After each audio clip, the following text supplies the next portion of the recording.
Em maio, o Instituto Datafolha constatou que 43% da população brasileira vive num ritmo muito acelerado. Um minutinho comigo?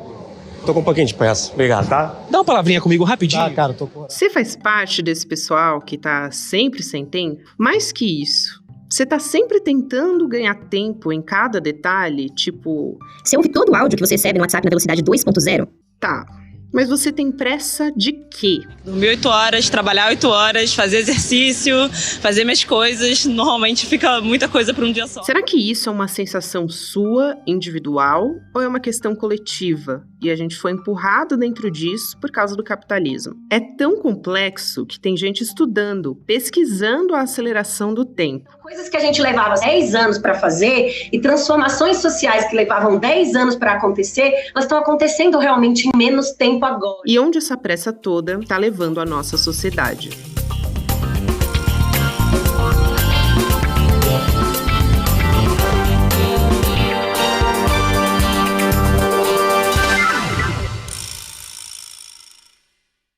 Segunda-feira, 2 de outubro de 2023.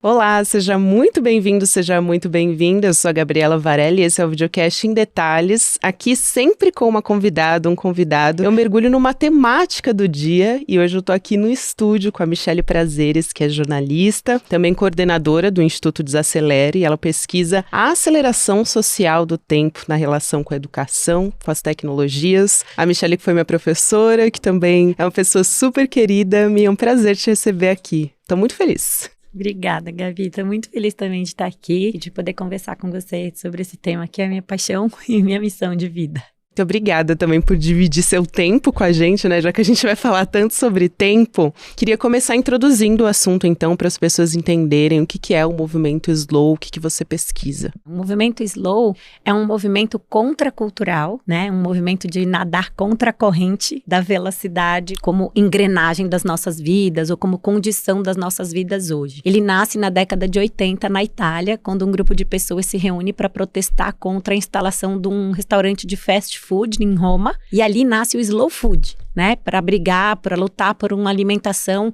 que seja com um alimento bom, limpo e justo. E aí depois, baseado nessa tríade, né, nascem os outros movimentos slow pelo mundo. Então, hoje em dia a gente já sabe que tem o Slow Kids, que é um movimento pela preservação da infância, o Slow Cities, que tem a ver com pensar as cidades como lugares de convivência e não como lugares de fluxo e passagem, o Slow Medicine, que fala disso também na medicina, o Slow Fashion. Então, em todos os setores da vida, justamente porque a velocidade é uma condição, né, estabelecida, a gente vai falar disso quando eu puder explicar melhor a aceleração social do tempo, nascem esses movimentos para lidar com a velocidade instalada no coração de vários âmbitos da vida, né, e na educação também, a gente pode falar do slow, e assim por diante, em todos os lugares onde faz sentido a gente pensar, a gente gosta de dizer que o futuro vai ser devagar, pequeno e local. Partindo do futuro ser pequeno, devagar e local, quero que você conte um pouco da história do Instituto Desacelera. Como é que você chegou onde você está agora? E eu fico muito feliz que começou ali com um guia em São Paulo, onde as pessoas pudessem aproveitar melhor o próprio tempo e daí virou algo muito maior.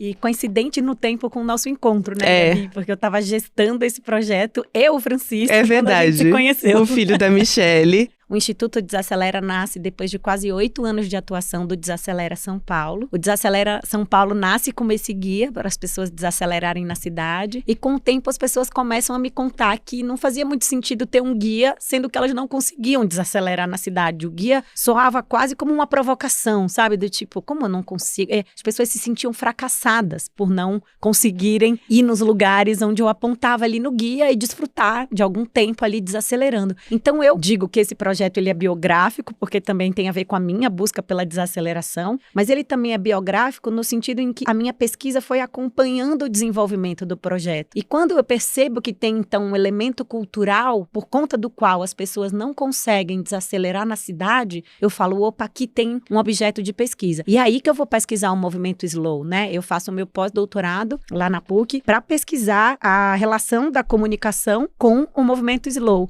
entendendo a comunicação não como as mídias, né? Mas como essa ação organizadora do comum, da comunidade, do sentimento de pertença. do grupo. E aí, então, o guia, ele dá origem à Escola do Tempo, que é um pouco esse braço, digamos assim, de formação, de educação, né, de educar as pessoas, de fazer o que eu chamo de letramentos temporais, né, ensinar as pessoas a lidarem com o tempo, a aceleração e a velocidade, porque eu percebo que tem um elemento cultural e que a gente precisa cuidar na ordem não do indivíduo, mas na ordem do grupo e das relações interpessoais, sejam elas familiares, organizacionais ou das empresas. E a Escola do Tempo, então, nasce para levar essas reflexões para outros âmbitos e para tirar um pouco já do indivíduo essa responsabilidade pela desaceleração. Então, do guia nasce a escola. Com a escola, eu começo a fazer uma série de iniciativas junto com o guia e a articular diversos parceiros e parceiras em São Paulo que estão construindo o movimento Slow na cidade. E aí eu percebo, como pessoa que já gosta de uma reuniãozinha, né? Então, eu falei, gente, eu acho que essas pessoas estão fazendo coisas muito parecidas, mas fragmentadas. Eu quero juntar esse povo todo numa espécie de braço do movimento Slow em São Paulo. E assim nasce a rede Desacelera São Paulo, que organiza o primeiro Dia Sem Pressa, né? Que é o primeiro festival da cultura slow aqui no Brasil. E o que rola nesse festival? O primeiro Dia Sem Pressa foi em 2018, né? E esse festival, ele nasce como um dia de pausa para São Paulo. Então eu brinco, né? Dizendo assim, só uma estrangeira mesmo para propor isso na cidade, que é uma ousadia. São Paulo vai parar, vamos fazer uma pausa, gente, precisa. E de fato, foi tanta gente nesse dia que a gente falou Era assim, tanta gente querendo mesmo parar, né? E a gente, enfim, é um dia, a gente chama de experiência, consciência e convivência. É um dia apenas para as pessoas estarem lá e desfrutarem de uma pausa ou de uma vivência que vai mostrar para elas o quanto é importante, né, elas desacelerarem desse lugar do corpo mesmo, ou terem contato com uma reflexão que pode trazer algo para as suas vidas em relação a esses aprendizados, ou apenas estar lá com pessoas e desfrutando ali daquele espaço para entender um pouco o que é essa história do movimento Slow. Então, no Dia Sem Pressa, a gente oferece, digamos assim, o estar, o viver, o fazer, o comer, tudo isso muito artesanal para as pessoas conhecerem o que é esse universo e para elas levarem um pouco para a vida delas alguns aprendizados. Aí dessa história do Dia Sem Pressa, junto com a rede, junto com o guia, junto com a escola e pesquisando, eu fui percebendo e chegando, né, nesse lugar um pouco da pesquisa, juntando as tecnologias, a educação, a comunicação, que a gente estava falando de bem-estar de um jeito muito centrado no indivíduo. E aí eu comecei a pesquisar o que a gente chama de níveis de intervenção para o bem-estar, a saúde mental e o cuidado. E o Instituto, então, a quinta etapa dessa trajetória, ele nasce com essa vocação de democratizar o cuidado, o bem-estar e a saúde mental. Porque a gente percebeu que essa agenda, digamos assim, ela já é reconhecida. Então, assim, as pessoas sabem que é importante saúde mental, bem-estar e cuidado, mas ela é muito elitizada. As pessoas sabem que é importante para rico, falando em linguagem bem didática. Então, assim, para quem pode, é importante desacelerar. Mas e para quem não pode?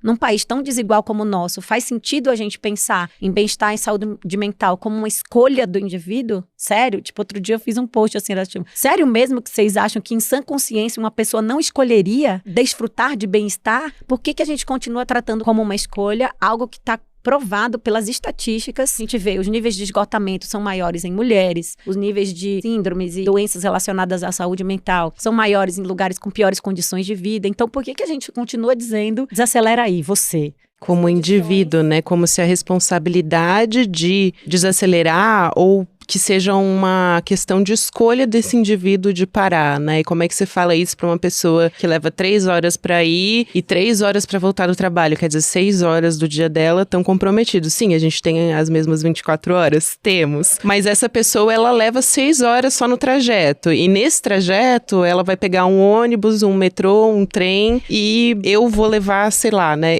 Não eu, indivíduo, mas a outra pessoa ali vai levar 20 minutos no ar-condicionado para chegar no trabalho. Então, como é que a gente fala, né? Como que a gente leva o movimento Slow, essa lógica, para a vida das pessoas de uma forma coletiva num Brasil extremamente desigual? Gostei muito que você falou sobre essa perspectiva de gênero e de classe e também de raça, né? Porque é muito mais difícil para uma mulher, porque, óbvio, ela tem as tarefas da casa para fazer, ela tem o dobro de obrigação do trabalho, ela tem que se provar mais no trabalho também, ela ganha menos. Então, tudo isso permeia a vida das pessoas. pessoas, né? É muito difícil a gente falar de desacelerar, porque todo mundo acha que é um discurso, né, de privilégio de quem pode fazer essas escolhas. Então, como não promover uma desaceleração privilegiada? É super importante, Gabi, porque a gente tem uma noção muito eurocêntrica e americana, enfim, colonizada de bem-estar. Então, a gente acha, de fato, que é responsabilidade do indivíduo se cuidar e que bem-estar é uma questão de autocuidado. E, na verdade, eu estou fazendo uma pesquisa sobre os índices de bem-estar, saúde mental e felicidade no mundo, e quando você junta esses indicadores, você vê que a camada zero do bem-estar tem a ver com a garantia mínima de direitos e dignidade, né? Então, a pessoa que tem acesso a moradia adequada, saneamento básico, sistema de saúde, educação, você já pode falar numa primeira camada de saúde mental que no Brasil já configura privilégio, porque não é todo mundo que tem acesso. Depois você vai para uma segunda camada que está no âmbito não necessariamente do social político, mas do social do grupo, né? E aí você vai ver, por exemplo, como que é a família dessa pessoa, como que é onde essa pessoa circula, ou ela trabalha, ou ela estuda, ou ela se relaciona com outras pessoas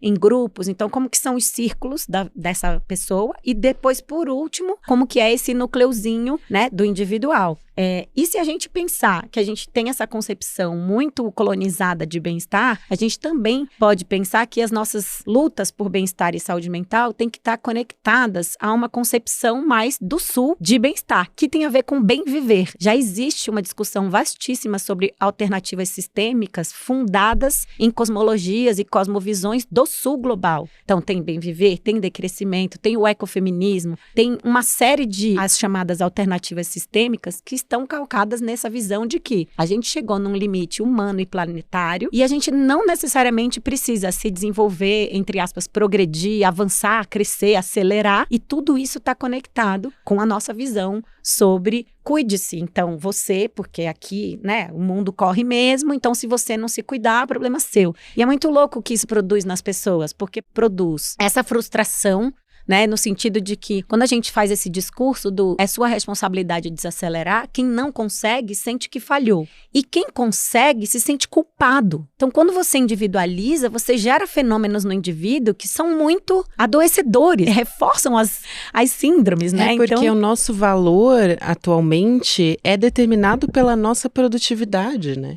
Isso é muito louco. Aí eu acho que se a gente começa a falar de produtividade, a gente fala quase que de uma lógica paralela à lógica da velocidade, mas que é uma engrenagem da aceleração. Eu costumo dizer que, para mim, os dois principais motores, e também quando eu olho para a minha pesquisa, da aceleração, são o consumo e o trabalho, hoje. Né? São dois universos e a tecnologia, ela abraça esses dois mundos, né? Porque quando você está nesse universo hiperconectado, normalmente você está ou consumindo ou trabalhando. E acho que a lógica das plataformas é um pouco essa, né? De manter a gente num regime temporal 24/7, né? 24 horas por dia, 7 dias por semana. Quanto mais tempo online plugados, melhor. E até porque a vida do outro parece sempre maravilhosa nas redes sociais, né? E consumindo não só, eu tô dizendo não só comprando, mas consumindo imagens, consumindo dados, consumindo tudo que essas plataformas têm para oferecer de um jeito bem invisível, né? Então, acho que esses dois campos da vida são os para os quais a gente tem que olhar com mais cuidado quando a gente está falando, por exemplo, de possibilidades de desacelerar. Sem dúvida. E é uma questão também de justiça social, né? Você falou isso para mim uma vez e eu nunca mais me esqueci. É uma questão de justiça social, a gente brigar pelo nosso tempo também. Pensar nisso como um movimento, eu imagino de que maneira o Estado pode tornar isso viável para a vida das pessoas de maneira geral, né? Enxergando essas questões, esses recortes, né, por exemplo, sociais, como é que a gente deixa a vida dessa pessoa que tem que trabalhar 15 horas por dia para colocar comida na mesa e mais ainda tem o tempo de deslocamento, como que a gente atinge por meio de políticas públicas, por mais acesso à cultura, por um acesso melhor à saúde, tudo isso conversa, na verdade, né? A gente não tá falando de uma coisa isolada, eu acho que permeia todas essas questões da vida também, né? essa questão da justiça social, né? Depois eu chego na minha pesquisa nessa ideia da cronomeritocracia, né? Que é essa ideia de que todo mundo tem as mesmas 24 horas, sendo que, na verdade, sim, cronologicamente, mas não do ponto de vista da experiência temporal, né? A experiência temporal das pessoas é atravessada pelos marcadores sociais de desigualdades, como a gente estava falando. Mas essa é uma frase do Antônio Cândido, que eu gosto muito e que eu reproduzo em todos os lugares onde eu vou, né? Ele diz que a gente aprendeu essa coisa de que tempo é dinheiro, sendo que tempo não é dinheiro, nem recurso, que o tempo é o tecido da vida e que toda luta por justiça social deveria começar por uma luta sobre o tempo, porque a gente tem direito a alocar esse tempo para algo que nos humanize. Ele diz, eu tenho direito de dedicar o tempo para os meus afetos, para as pessoas que eu amo, ou para as coisas que eu gosto, ou para nada, para descansar, né? Então, essa história de que a luta pela igualdade, pela justiça temporal, precede a luta pela justiça social, ou caminha junto com ela, me agrada muito, porque quando eu fundei o Instituto, eu fundei muito com essa história de, bom, quem cuida de quem cuida, né? Quem cuida de quem educa? Quem cuida de quem luta? Isso para as mulheres, então, é fundamental falar. E aí, essa história que nasce para cuidar das pessoas que tem essas camadas invisíveis de trabalho e, portanto, de trabalho não reconhecido, ou mal remunerado, ou invisível, e que as sobrecarregam, sendo que sem isso necessariamente aparecer para um mundo da produtividade. Então, por exemplo, trabalho de cuidado e trabalho doméstico não conta para ser produtivo nesse mundo, entendeu? Você só tá sendo produtivo se você estiver produzindo num outro lugar. Eu lembro quando eu brincava, né? Eu ficava de manhã com as crianças em casa, aí eu chegava para trabalhar na escola onde eu dava aula, as pessoas falavam, professora, chegando agora, né? 2 horas da tarde. Eu falava, não, gente, agora eu tô chegando no spa, porque trabalhando eu tava até agora, né? Acordei, dei café, fiz almoço, dei almoço, fiz a lancheira, botei a roupa, mandei pra escola, nananã. Tipo, isso é trabalho. Já tô trabalhando há muitas horas já. Eu tô no 4º turno e vocês estão achando que eu tô chegando no trabalho agora. Então, é isso. E como você falou, esse trabalho normalmente recai sobre as mulheres. E aí, quando você vai acrescentando marcadores sociais, você vai vendo que são as mulheres pretas, de baixa remuneração, né? Na base da pirâmide. Então, acho que quando a gente olha para essa questão do tempo e vai cruzando ela com essas outras coisas, a gente vai vendo de fato que o desacelerar não é uma agenda sobre apenas autocuidado, meditação, que é um pouco a primeira impressão que as pessoas têm, né? Também porque o capitalismo se apropriou desse discurso, né? Exatamente. E aí, a partir disso, transforma isso em consumo também. Exatamente, Gabi. É uma fetichização de algo que é sistêmico. Então, eu estava lendo um texto esses dias, ele dizia que o capitalismo, ele é muito eficiente na transformação, né? Ele medicaliza sintomas sistêmicos no indivíduo. Então, você é tratado como uma questão sua, uma doença, uma síndrome sua, sendo que você, na prática, está manifestando um sintoma que é fruto de uma condição. E não necessariamente de um adoecimento. Não tem aquele meme que era assim, não era depressão, era capitalismo. As pessoas saem de férias e elas se sentem felizes.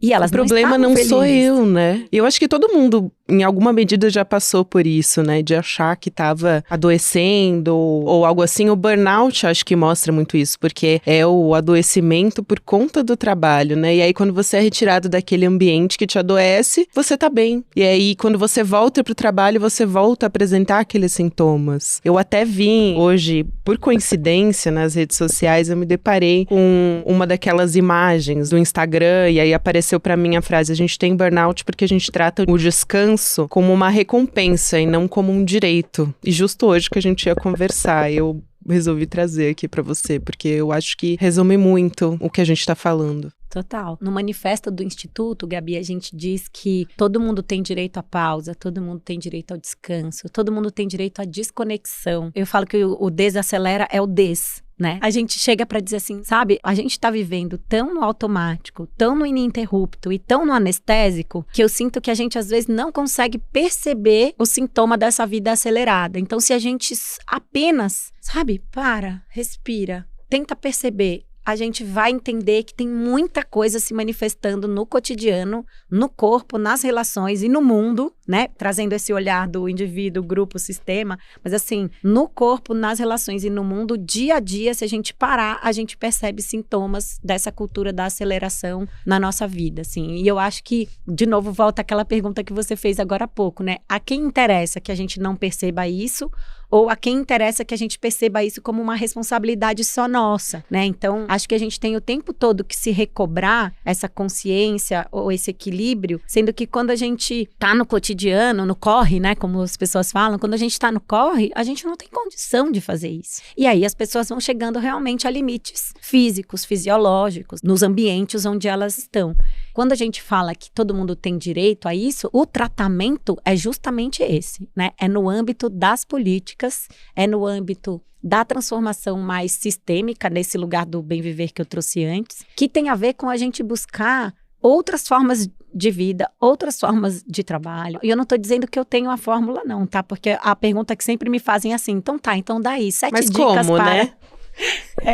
E eu falo, Pergunta gente, de $1 milhão 7 dicas né, é justamente gente? o oposto do slow, né? Exato, assim. exatamente. Mas a gente precisa ter condição de olhar para cada contexto, entender o que está acontecendo e mudar as estruturas a partir de cada âmbito, né? Conseguir questionar essa lógica dentro dos seus espaços, das suas comunidades, do seu trabalho. Isso. Ainda E que... cuidar junto. É, isso. Ainda que o trabalho, muitas vezes, né, as companhias façam isso como uma lógica de, tá bom, então você vai descansar para você voltar mais produtivo. Ainda que seja assim, porque, de fato, normalmente a iniciativa tem esse viés também. O descanso submetido à produtividade, né? A pausa submetida a você voltar melhor para trabalhar e não pelo fato de que você é gente e tem direito de descansar. E também tem a lógica da pausa submetida ao marketing, né? Então, assim, eu cuido disso daqui, então eu sou uma empresa muito legal. Eu não me lembro agora quando foi, mas eu publiquei recentemente um texto que eu chamo de wellness washing, né? Então, assim, as empresas usam esse selo de, sou empresa do bem para... Cuido da saúde mental dos meus funcionários. Sendo que, na verdade, muitas pessoas dos lugares onde eu tenho atuado, assim, para conversar sobre esse tema, relatam que tem programas que, de novo, são criados na perspectiva da individualização, né? Então, assim, eu tô oferecendo aqui uma sala de descompressão, um tobogã colorido e terapia para todo mundo, sendo que você continua cobrando prazos inexequíveis, pagando mal seus funcionários, não tendo plano de carreira, pagando diferente homens e mulheres no mesmo cargo. Então, assim, se você não mexe nessa cultura, nessa estrutura e na sua noção mesmo de recursos e produtividade,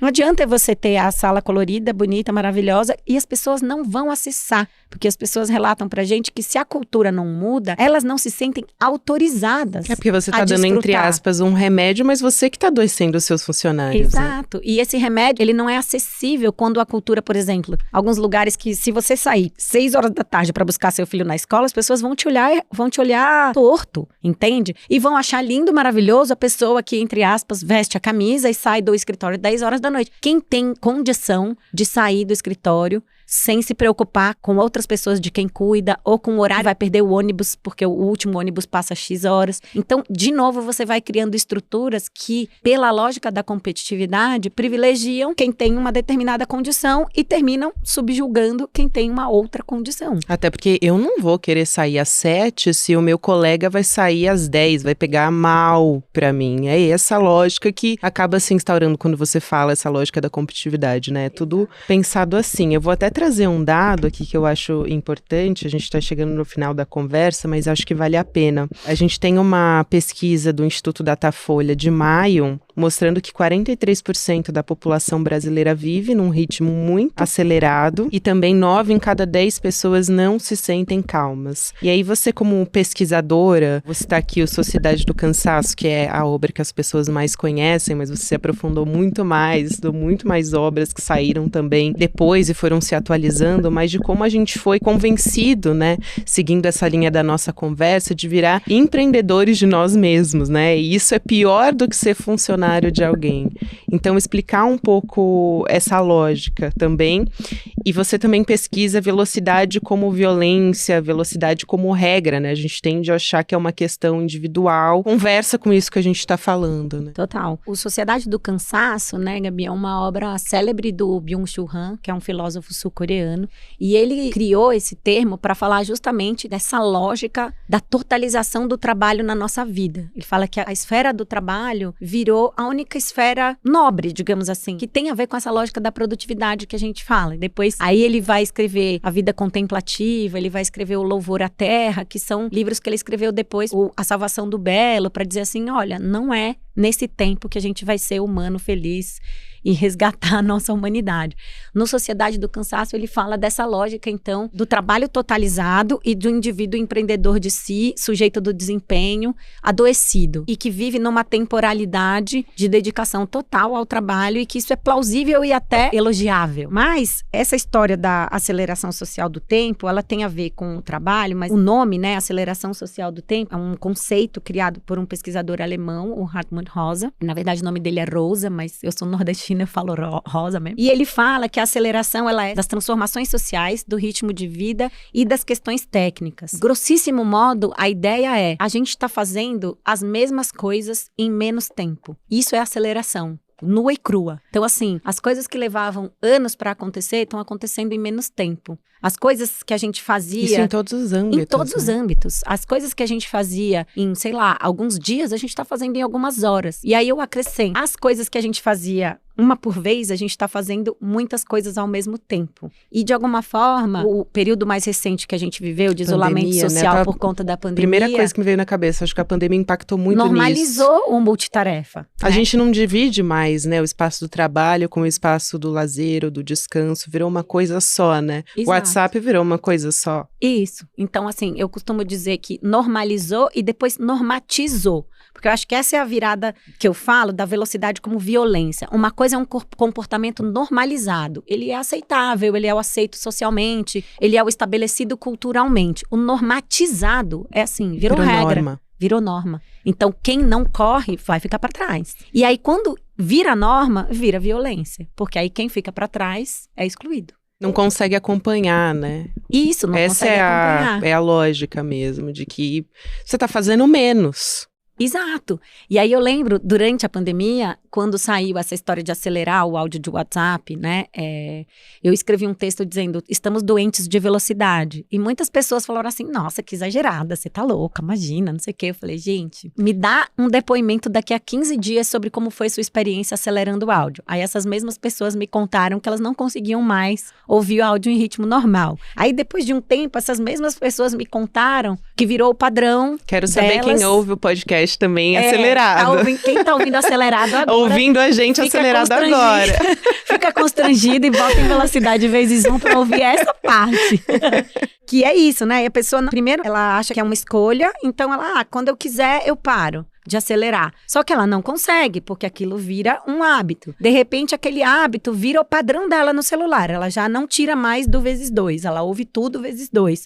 Depois ela vai ver o filme, a série e o podcast também vezes 2. E por fim, essas pessoas me relatam que elas estão querendo acelerar as pessoas. Eu não consigo mais te ouvir quando você está falando no seu ritmo. Os alunos falavam isso pra gente quando a gente voltou pro presencial. A aula tá chata, porque, né, na pandemia eu via a aula vezes 3, vezes 4 às vezes. E agora o ritmo do professor na sala de aula é muito chato. Imagina, gente, sabe? Tem gente que relata não conseguir mais ler, né? Não pegar, ler um livro, porque não consigo parar e ficar concentrado aqui por, sei lá, 20 minutos, 15 minutos, não consigo. Então, quando a gente fala que, assim, não é só uma questão de uma escolha, quando a gente estabelece isso como norma, a gente está mexendo nos modos de percepção e nos modos de relação das pessoas. A gente mexe numa série de disposições, né? Dispositivo no sentido sociológico. As pessoas não estão mais disponíveis ao outro. Elas não querem mais ouvir. Elas estão se irritando. O outro não é mais interessante. Na rede social eu me relaciono comigo mesma. Eu não me relaciono com o outro. É uma simulação de relação. Não é relação de fato, né? Então, a rede social, ela mostra mais do mesmo sobre mim. Ela mostra mais do que eu já gosto. É sobre isso o modelo de funcionamento dessas plataformas, né? Então, quando eu falo que nesse momento em que vira a regra, a velocidade vira violência, é justamente porque essa mesma coisa que acontece desse jeito com o áudio do WhatsApp, acontece com outros processos sociais, em outros âmbitos da vida, em que a velocidade vai se normalizando e depois se normatizando, virando regra e deixando gente para trás. Perfeito. E nisso que você falou, né, da rede social, ela cria o problema e aí também individualiza, você tem que lidar agora com esse problema que a gente criou, não é responsabilidade nossa, você que tem que apresentar uma maneira, desenvolver um comportamento de tentar usar menos redes sociais e contra, né, nadar contra essa corrente toda. É ingênuo a gente achar que hoje em dia, depois de tudo que a gente viveu com essas redes, né, o direito à desconexão é uma provocação minha nesse sentido, porque assim, quando a gente não tá no celular, quando a gente não tá no computador, quando a gente não tá na internet, ainda assim, a gente está conectado a lógicas, a modos de vida e a valores que já estão impregnados no nosso corpo. A velocidade é um deles. Então, assim, o fato de eu estar desconectada supostamente de um dispositivo tecnológico não me tira desse mundo. Então, olha só a que ponto chegamos. E aí, de verdade, essa ideia do detox e tal, o direito à desconexão é uma provocação nesse sentido, porque não existe desconexão total no mundo em que a gente está, na condição em que a gente está hoje. Então, ainda que eu só enxergue futuro, se a gente conseguir desconectar um pouco. Sim. E por que, né, que você precisa responder essa mensagem agora, 10 horas da noite, que te mandaram sobre trabalho? Não precisa. O tempo da outra pessoa, a urgência da outra pessoa não é o seu. E eu assusto tanto as pessoas quando eu digo, né, sai de uma reunião, a pessoa fala, eu vou te mandar essa apresentação aqui, então já. Eu falo, não precisa, eu só vou olhar pra isso daqui a 4 dias, então pode me mandar na segunda-feira. A pessoa, tal, porque tá tão, né, como eu falei, no automático, no ininterrupto, no anestesiado, que já acha aquilo o natural. E eu falo, não, calma, não, pera. Eu brinco que o desacelerão não pera, né? Não pera, não precisa. Nesse momento, a velocidade não faz sentido, não vai funcionar, não vai fazer diferença. Então, vai no seu tempo. E aí, eu dou uma falha na Matrix, assim, das pessoas quando eu falo essas coisas. Maravilhoso você trazer essa falha na Matrix aqui pra gente pensar. Quero te agradecer muito por essa aula, mas eu quero pedir rapidinho pra você contar pra gente que vai ter um Dia Sem Pressa pra quem mora em São Paulo, né, no dia 11 de novembro. Conta como é que vai ser, todo mundo pode ir, vai ser de graça, como que é?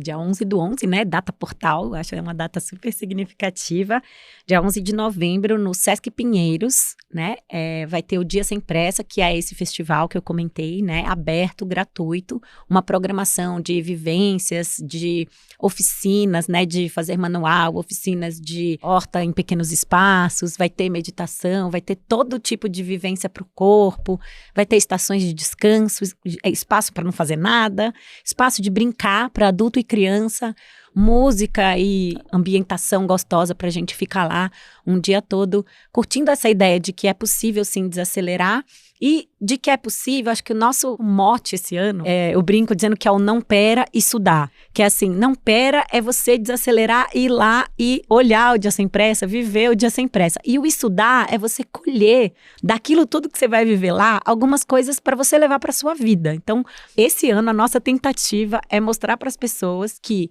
mesmo que sistemicamente elas estejam sendo impedidas de desacelerar no âmbito individual, tem algumas saídas para a gente começar a mudar de dentro para fora, na casca da cebola, sabe? Descascar essa cebola juntos e transformar, de fato, as vidas, os ambientes e depois, sistemicamente, as políticas e a forma como a gente vive, porque é preciso. Com Cada certeza. vez mais tenho certeza. Muito bom, Mi, quero te agradecer muito, foi um prazer te receber aqui no estúdio. Vindo aqui conversar com você. Passou rápido, né? Passou muito rápido, passou assim, ó. A gente até são os paradoxos da desaceleração. O tempo, mas valeu muito a pena, porque é isso. Obrigada, o tempo Flor. É importante. Obrigada pelo seu tempo, obrigada por fazer a gente repensar a nossa relação com o tempo. É isso, né? O tempo é uma questão de justiça social. Então, valeu muito a pena. Um beijo, Obrigada, Mi. Gabi, Até uma tô muito próxima. feliz. Até. Eu também. O Videocast em Detalhes fica por aqui. O próximo episódio vai ao ar às 10h30 da manhã, ao vivo no YouTube, por onde você acompanha toda a programação do ICL Notícias, nos canais do Instituto Conhecimento Liberta Bessa e também Eduardo Moreira no YouTube, sempre de segunda a sexta-feira. E você também pode acompanhar o Em Detalhes nas principais plataformas de áudio, no Spotify, Deezer, Google Podcast, onde você quiser. Fica disponível entre 6 horas da manhã, aliás, a partir das 6 horas da manhã para você que acorda cedo. Um beijo, até a próxima. Eu, Gabriela Varela, faço a apresentação, o roteiro e a coordenação do videocast Em Detalhes. A direção técnica de gravação é de Guilherme Bessa, Bianca Pasquim e Caio Marinato. A coordenação de transmissão é de Ícaro Garcia e Malu Pessoa. A operação de áudio é de Henrique Guimarães, Giovanni Nino e Matsu. De vídeo, do Vitor Ferreto. A produção jornalística é da Elô Macrini. A vinheta original é de Caio Marinato. A edição de áudio e sonorização são de Matsu e César Degani. A direção de mídias sociais é de Joema Martins e a direção de arte é de Stella Spironelli. A coordenação de artes gráficas de Isabela Chiara. A direção de programação é de Maurício Arruda e a produção executiva de Eduardo Moreira e Rafael Donatiello. Este episódio usou áudios da TV Globo.